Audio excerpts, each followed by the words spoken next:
Hello, and welcome to Beat Down Burnout and Dr. Nestle's Thoughts on Leadership. I'm Dr. Nan Nestle, and I'd like to ask you, have you heard about the Great Resignation?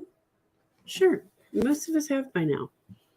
It's already cliche to scratch our heads and ask why, but why are most people leaving their jobs? More than once, I've had a CEO tell me that if people are leaving their jobs, it's almost never about money.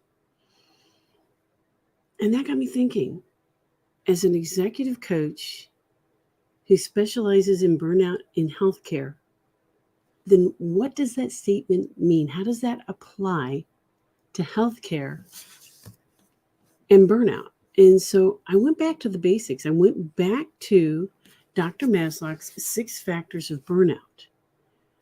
And I looked at those 6 factors, and her fourth factor is a lack of rewards and recognition. And I thought this makes total sense. If people don't feel recognized and appreciated, then of course they're going to leave. They're going to leave and they're going to go somewhere else that does reward them and appreciate them. They're going to make a plan to be rewarded and appreciated. And then I thought, as a Codebreaker certified IOS coach and licensed trainer, how do the 4 different bank personality types look at this? How do they want to be appreciated? How do they want to be rewarded and recognized, if not for money? Furthermore, how could this information be used to retain staff? And for those of you who don't remember, BANK is an acronym that stands for Blueprint, Action, Nurturing, and Knowledge. Oh, those are upside down. I apologize. Blueprint, Action, Nurturing, and Knowledge, the 4 personality types that we deal with in the BANK methodology. So we'll start with the Blueprint personality type for a couple of reasons. First of all, they are the first personality type in our system. But secondly, I've recently learned that the Blueprint is the personality type most prone to burnout. Wow. I thought, why? Why would they be most prone to burnout?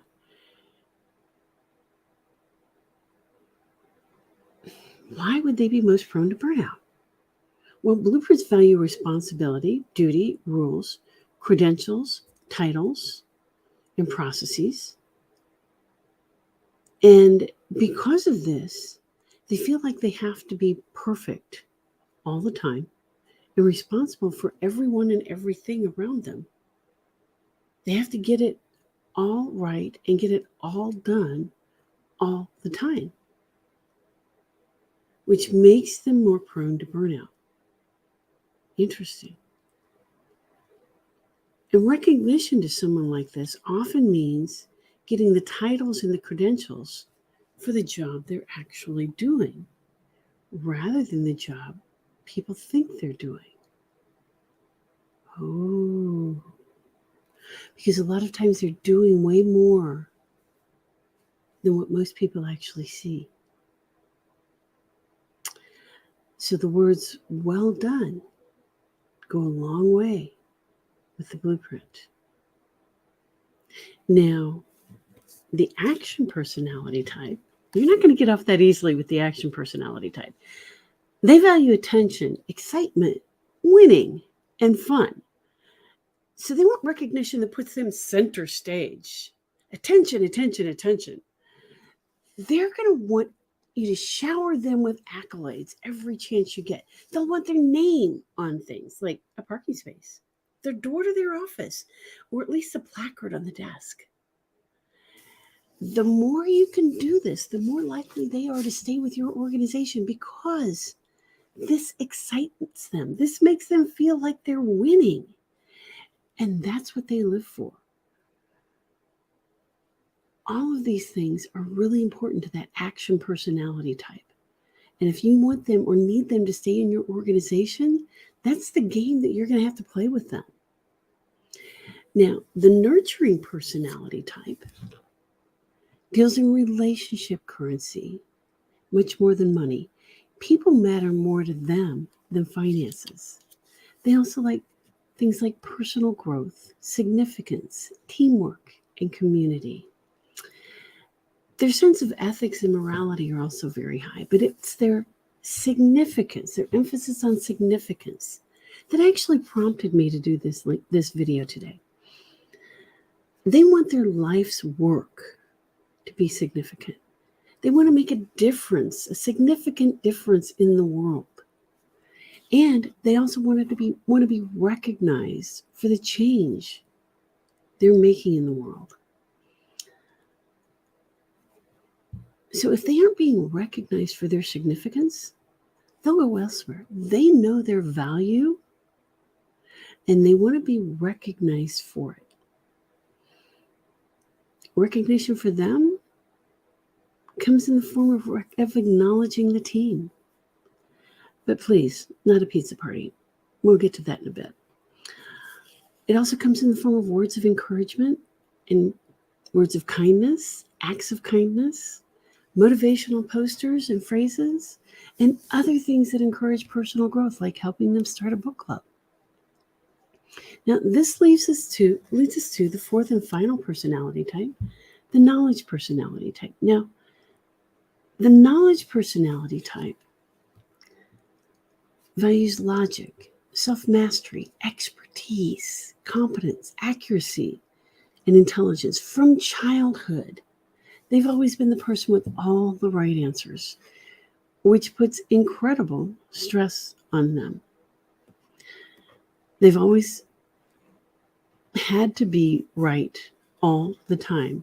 And as an adult, they're put in the position of continuing to have to be right, to be perfect all the time. And my guess is that they're number 2 for burnout on the personality type list. Recognition for them means acknowledging their expertise. Now, many hospitals have done away with Doctor Day and changed it to Provider Day, which does the exact opposite. It devalues their expertise and the years that they've invested into that expertise. They need recognition for their competence and the years and the time that they spent building their mastery. And if there's a technology issue, they need support that is backed up by true experts in that field.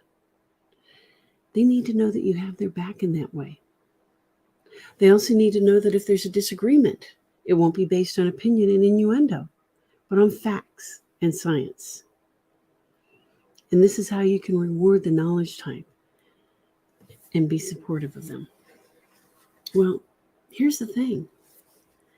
We know that certain cultures lean more toward one personality type than another.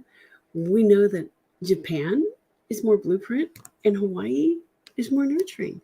And the same happens in industries and professions. For example, law is more blueprint.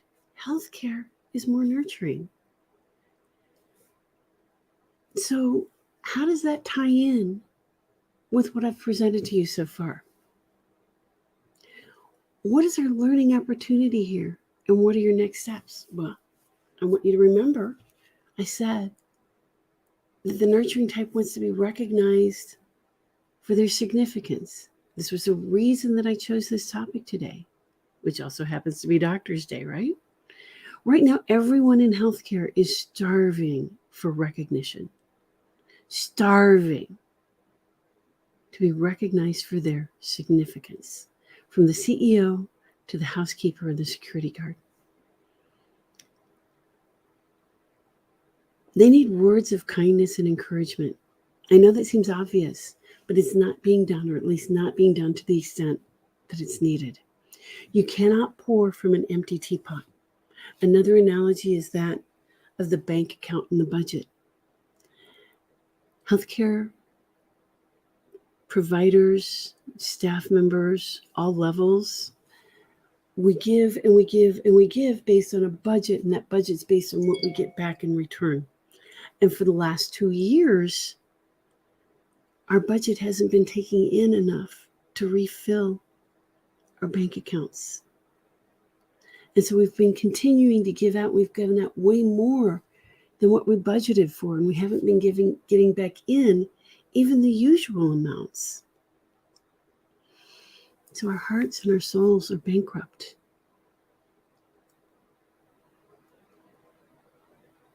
Bankrupt. The deposits haven't kept up, and motivational posters only work if you huddle up to them and refer to them every day, or if the CEO talks about them on the daily walkthrough. It's just not enough. Now, can all this be handled by email? Yes. Is that going to be effective? No. Team recognition speaks to the nurturing type, so it does need to happen, but that alone isn't enough. You must follow through with one-on-one conversations with people.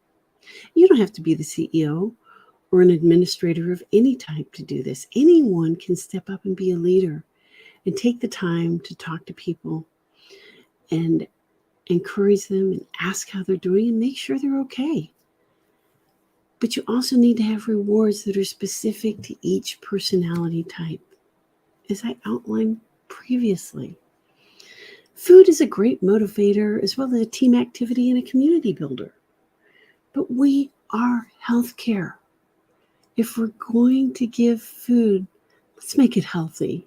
Let's not give food that promotes type 2 diabetes or polycystic ovaries, please. For that matter, if you have people doing shift work, take a long, hard look at their food options and the timing of those options. Shift work should not be a death sentence. If you have people doing shift work, it is your responsibility to make that environment as healthy as possible. And then the rewards and recognitions come on top of that. On top of that, okay? This may seem like a lot. However, none of this is expensive except maybe the shift work part. Most of this is a shift in your mindset and your heart set. I'll let you in a secret. You can do this. And remember, I'm here if you need help. I'm Dr. Nan Nessel of Beat Down Burnout.